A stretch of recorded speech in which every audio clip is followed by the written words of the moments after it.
Bonjour. Il existe des hommes dont l'impact a changé leur génération et marqué l'histoire d'une empreinte indélébile. Nelson Mandela a dévoué sa vie entière à la lutte pour la liberté et l'unité de tout un peuple. C'est à travers son histoire que nous allons examiner les preuves de la poursuite d'une cause juste qui, par ricochet, nous permet en toutes circonstances de faire le bon choix et de prendre les bonnes décisions. Comme nous l'avons établi dans nos épisodes précédents, le succès se trouve dans le motif. Et le seul moyen de se prémunir des dérives de l'ambition égocentrique est de trouver et suivre une cause juste qui donne un sens à notre vie et à notre existence. C'est pourquoi nous commençons une série sur des exemples de personnes qui ont marqué leur existence par leur engagement pour une cause juste et nous laissent à tous une marque indélébile du succès de leur vie.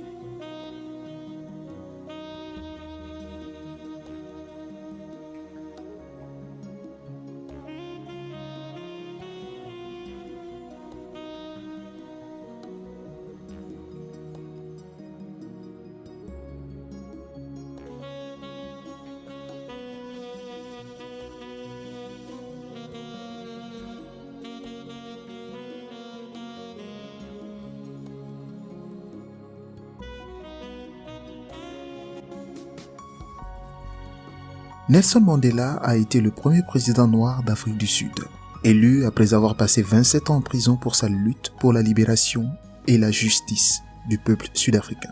Nelson Mandela est né le 18 juillet 1918 dans le village de Mvezo, en Afrique du Sud.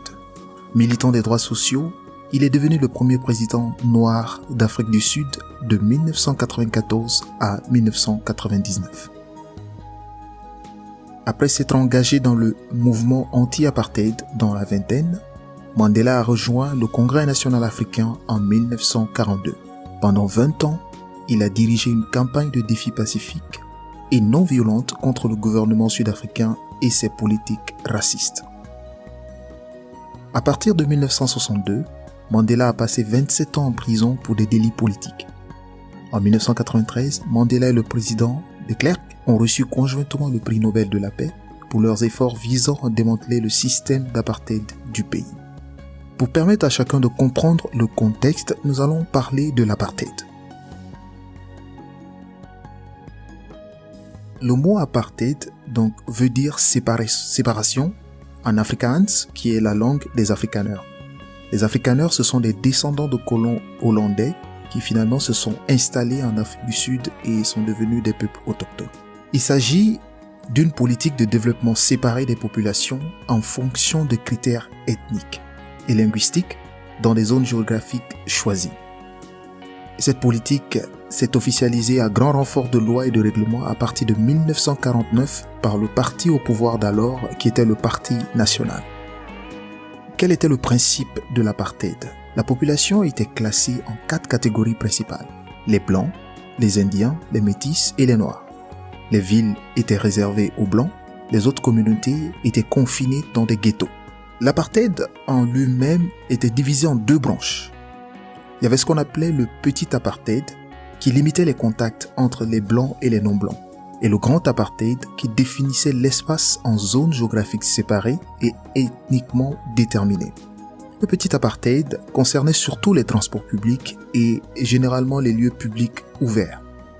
Le grand apartheid consistait au regroupement forcé des Noirs en fonction de leur origine tribale et de leur langue dans des bantoustans destinés à devenir des pays indépendants.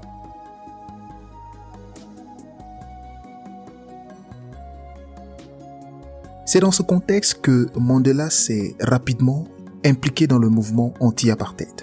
En rejoignant le Congrès national africain en 1942, au sein de l'ANC, un petit groupe de jeunes africains se sont regroupés, s'appelant la Ligue de la jeunesse du Congrès national africain. Leur objectif était de transformer l'ANC en mouvement de masse de la base, tirant sa force des millions de paysans et de travailleurs ruraux qui n'avaient pas de voix au chapitre sous le régime d'alors. Plus précisément, le groupe estimait que les anciennes tactiques de l'ANC, à savoir les pétitions, étaient inefficaces. En 1949, l'ANC a officiellement adopté les méthodes de boycott, de grève, de désobéissance civile et de non-coopération de la Ligue de la jeunesse avec des objectifs politiques de pleine citoyenneté, de redistribution des terres, de droits syndicaux et d'éducation gratuite et obligatoire pour tous les enfants.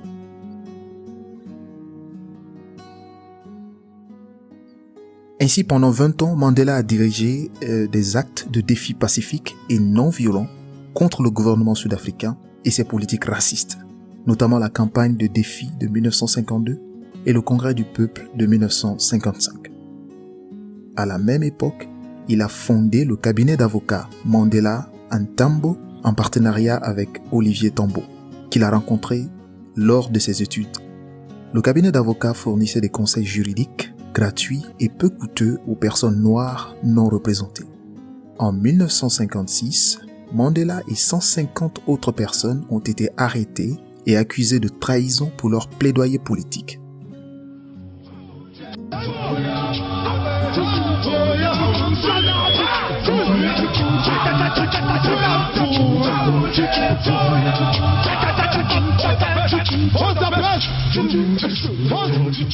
Se rendant à l'évidence de l'inefficacité de la méthode pacifique, la stratégie non violente de l'ANC est alors abandonnée par Nelson Mandela, qui fonde en 1961 le MK, qui est donc la branche militaire prônant l'action armée.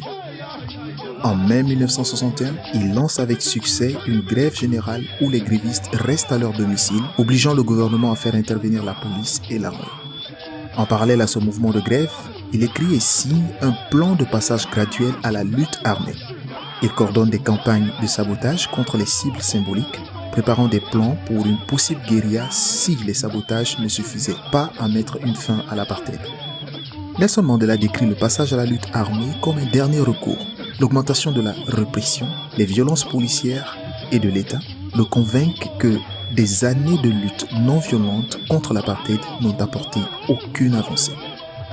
Il est tout de même important de noter que Nelson Mandela favorise le sabotage qui n'entraîne aucune perte en vies humaines et ménage les meilleures chances aux relations interraciales avant de s'engager dans la guérilla, le terrorisme et la révolution verte.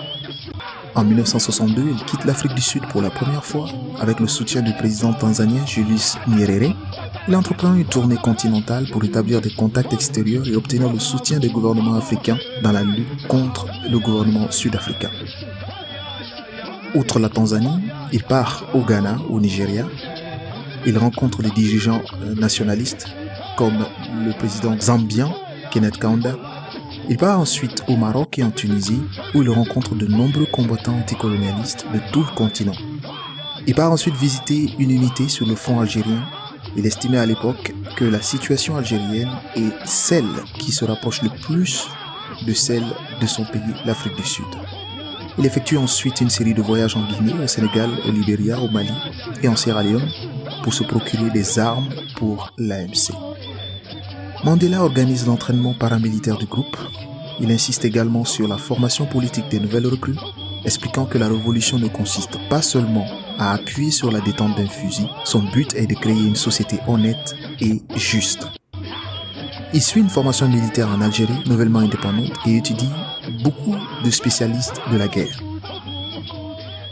C'est ainsi que le 5 août 1962, Nelson Mandela est arrêté après 17 mois de clandestinité et emprisonné au fort de Johannesburg. 3 jours après son arrestation, Nelson Mandela est accusé officiellement d'avoir organisé une grève en 1961 et d'avoir quitté le pays illégalement. Le 27 octobre, il est condamné à 5 ans de prison. Alors qu'il purge sa peine, la police arrête plusieurs dirigeants de l'ANC à Rivonia. Parmi les 11 personnes arrêtées figurent notamment Walter Sisulu et Govan Mbeki.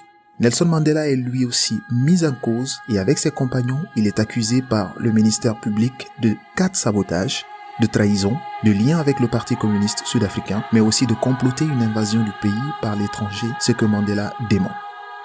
Pour replanter le contexte, il faut se dire qu'à l'époque, nous étions en plein milieu de la guerre froide. Donc la pire des accusations qu'on pouvait avoir, c'est d'être communiste, parce que les deux blocs se menait une bataille sans relâche sur le plan international. Le bloc communiste qui était donc l'URSS et tous ses alliés, et le bloc de l'Ouest qui était les États-Unis et tous les pays qui soutenaient le capitalisme. C'est dans ce contexte que le procès de Rivonia débute le 9 octobre 1963 devant la haute cour de Pretoria. Durant le procès, à l'aide de documents saisis à Rivonia, le procureur détaille les commandes d'armes, les liens entre l'AMC et le Parti communiste et les plans destinés à renverser le gouvernement. Dans sa déclaration pour sa défense, le 20 avril 1964, devant la Cour suprême de l'Afrique du Sud à Pretoria, Nelson Mandela expose le raisonnement qui l'a fait recourir à la violence comme tactique. Il finit sa déclaration par ces mots qui vont rester célèbres dans l'histoire. Je cite : « J'ai consacré ma vie à cette lutte du peuple africain. J'ai lutté contre la domination blanche et j'ai lutté contre la domination noire. J'ai chéri l'idéal d'une société démocratique et libre dans laquelle toutes les personnes vivraient ensemble en harmonie et avec des chances égales. C'est un idéal pour lequel j'espère vivre et voir se réaliser. Mais mon Seigneur, s'il le faut, c'est un idéal pour lequel je suis prêt à mourir. » Mandela n'ignorait certainement pas les conséquences de ses propos dans un jugement où il n'avait aucune chance de s'en sortir. Mais la force de l'idéal pour lequel il luttait dépassait de loin le poids de l'obstacle auquel il faisait face. C'est pourquoi au sujet des difficultés, Mandela a dit une fois, et je cite, « Les difficultés brisent certains hommes, mais en façonnent d'autres. Aucune hache n'est assez tranchante pour couper l'âme d'un pécheur qui continue d'essayer, armé de l'espoir qu'il se relèvera même à la fin. » À l'issue du procès, les accusés sont jugés coupables de sédition le 11 juin 1964 et condamnés à la détention à perpétuité. Si Mandela et la majorité de ses compagnons sont reconnus coupables des 4 chefs d'accusation, ils échappent à la peine de mort dont ils étaient passibles, parce que le juge n'estime pas prouver l'intervention étrangère invoquée par le ministère public.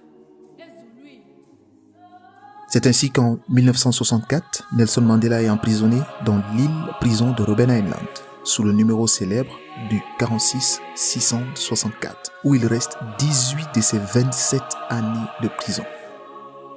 En prison, sa notoriété s'étend au niveau international. Sur l'île, il effectue des travaux forcés dans une carrière de chaux. Les prisonniers échangent néanmoins leurs connaissances dans ce qui devient l'université Mandela. Parlant aussi bien de politique que de William Shakespeare, Nelson Mandela récitant et enseignant le poème Invictus, invaincu, de William Ernst Henley, afin de les encourager. Et ceci me rappelle une célèbre citation de Goethe qui dit « On peut aussi faire quelque chose de bien des pierres qui se dressent sur notre chemin. » Même étant en prison, Mandela n'a pas cessé de s'améliorer, n'a pas cessé de trouver des moyens de rendre ce moment profitable. Quand ils ne vont pas à la carrière, Mandela et les autres détenus cassent des cailloux dans une des cours de la prison avec des cadences éprouvantes. Les conditions de vie dans la prison sont très rudes. Les prisonniers sont séparés selon leur couleur de peau. Les prisonniers noirs recevant les plus petites rations.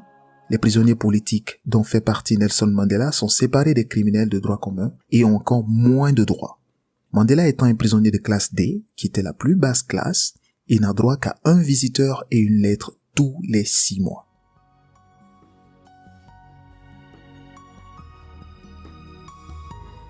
Malgré tout cela, et alors que beaucoup de prisonniers les plus militants refusent de parler ou même de regarder les gardiens, Mandela essaye d'analyser la situation et perçoit que les Afrikaners étaient surtout dirigés par la peur que la majorité noire refuserait de partager le pouvoir et qu'ils feraient d'eux et de leurs familles des victimes d'une révolution sanglante.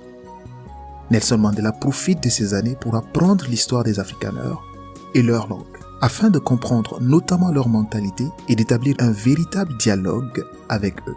Défiant le point de vue de l'ANC, qui considérait alors le pouvoir afrikaner comme une version moderne du colonialisme européen, il en vient lui-même à estimer et déclarer que l'Afrikaner est un Africain au même titre que n'importe lequel de ses co-détenus noirs, songeant qu'à leur place et dans d'autres circonstances, il aurait pu avoir la même vue sur l'apartheid. Cette compréhension des Afrikaners lui donne l'esprit de réconciliation nécessaire aux futures négociations. En 1981, un complot du gouvernement sud-africain visait à organiser l'évasion de Mandela afin de l'abattre lors de sa capture. Le complot a été déjoué par les services de renseignement britanniques. Mandela est resté un symbole si puissant de la résistance des Noirs qu'une campagne internationale coordonnée pour sa libération a été lancée. Et cette vague de soutien international a illustré la puissance et l'estime que Mandela avait dans la communauté politique mondiale. Une chose qui illustre encore la concentration de Mandela sur sa cause juste est qu'en 1982, Mandela et d'autres dirigeants de l'ANC ont été transférés à la prison de Pollsmoor, prétendument pour permettre un contact entre eux et le gouvernement sud-africain. En 1985, le président Botha a offert la libération de Mandela en échange de son renoncement à la lutte armée. Le prisonnier a catégoriquement rejeté cette offre.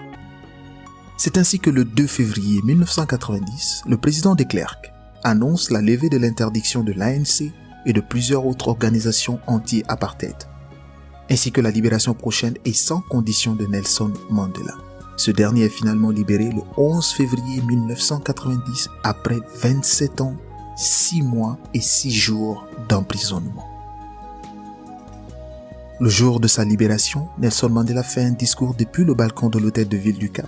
Il y déclare son engagement pour la paix et la réconciliation avec la minorité blanche du pays, mais annonce clairement que la lutte armée de l'ANC n'est pas terminée. Je cite une portion de son discours, il disait « Notre recours à la lutte armée en 1960 avec la formation de l'aile militaire de l'ANC était purement une action défensive contre la violence de l'apartheid. Les facteurs qui ont rendu nécessaire la lutte armée existent toujours aujourd'hui. Nous n'avons aucune option à part continuer. Nous espérons qu'un climat propice à une solution négociée existera bientôt, ce qui rendra inutile la lutte armée. » Mandela disait aussi que son objectif principal était de donner à la majorité noire le droit de vote, aussi bien aux élections nationales que locales. Il annonça ainsi à la foule « Je suis là devant vous, non pas comme un prophète, mais comme un humble serviteur du peuple. » Le 26 février 1990, il demande à ses partisans de jeter dans la mer leurs fusils, leurs couteaux et leurs machettes afin de pacifier les relations entre l'ANC et le gouvernement, mais aussi d'atténuer la rivalité entre l'ANC et l'Inkatha Zulu qui a fait de nombreuses victimes à l'époque. Grâce en grande partie au travail de Mandela et du président de Klerk, les négociations entre les Sud-Africains noirs et blancs ont finalement abouti. Le 27 avril 1994, l'Afrique du Sud a tenu ses premières élections démocratiques. Mandela est devenu le premier président noir du pays le 10 mai 1994 à l'âge de 77 ans avec de Klerk comme premier adjoint. En 1996, Mandela a signé une nouvelle constitution pour la nation, établissant un gouvernement central fort, basé sur le principe de la majorité et garantissant à la fois des droits de minorité et la liberté d'expression. À partir de 1996, Mandela laisse à Thabo Mbeki la gestion quotidienne du pays et en décembre 1997, il quitte la présidence de l'ANC, ce qui permet une passation de pouvoir en douceur et contribue à la stabilité politique du pays et à conserver sa bonne image au niveau international. Quand Nelson Mandela quitte le pouvoir, peu avant ses 81 ans, à la date symbolique des émeutes de Soweto, il laisse l'image d'un grand résistant et d'un grand chef d'État. Notamment pour sa capacité à pardonner, il est l'unique personnalité politique mondiale contemporaine à avoir reçu un hommage aussi unanime et autant de respect et d'affection. Nous allons finir sur ces mots prononcés par Mandela lui-même. Je cite « J'ai appris que le courage n'était pas l'absence de peur, mais le triomphe sur celle-ci. J'ai moi-même ressenti la peur plus de fois que je ne peux m'en souvenir. Je l'ai caché derrière un masque d'audace. L'homme courageux n'est pas celui qui n'a pas peur, mais celui qui vainc cette peur. » La vie de Nelson Mandela fut une longue nuit, un long chemin solitaire. Mais Mandela était un homme brave et patient qui savait que l'obscurité allait finir par passer et qu'une nouvelle aube se lèverait.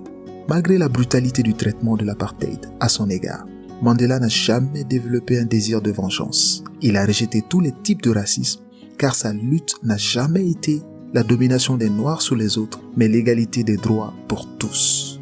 En le faisant, il a inculqué à son pays la liberté et la tolérance pour tous. Pour cela, il a donné de l'espoir à toute l'humanité. C'est sur ces mots que nous terminons ce podcast et je vous dis à très bientôt. Merci.